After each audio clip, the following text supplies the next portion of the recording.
ஒருத்தருக்கு கூட அக்கறை கிடையாது. அது மாதிரி ஒரு திட்டம் இருக்கான்னு நிறைய கேட்டு பாருங்க, இந்த பகுதியில தெரியவே தெரியாது.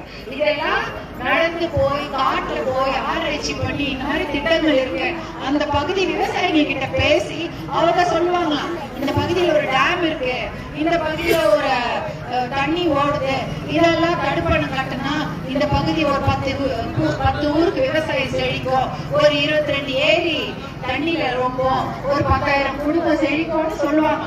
அதை வச்சுதான் இந்த திட்டத்தையே கொண்டு வந்திருக்காங்க. ஆனா அதை பத்தி யாருக்கும் அக்கறை கிடையாது. இந்த திட்டம் எல்லாம் கொடுக்கறது இல்ல, எதையாவது இலவசம் கொடுத்து அந்த சமயம் அவங்க வாயை அடைச்சிட வேண்டியது, அதோட நம்ம வாய் மூடிட்டு போயிட்டே இருப்போம்.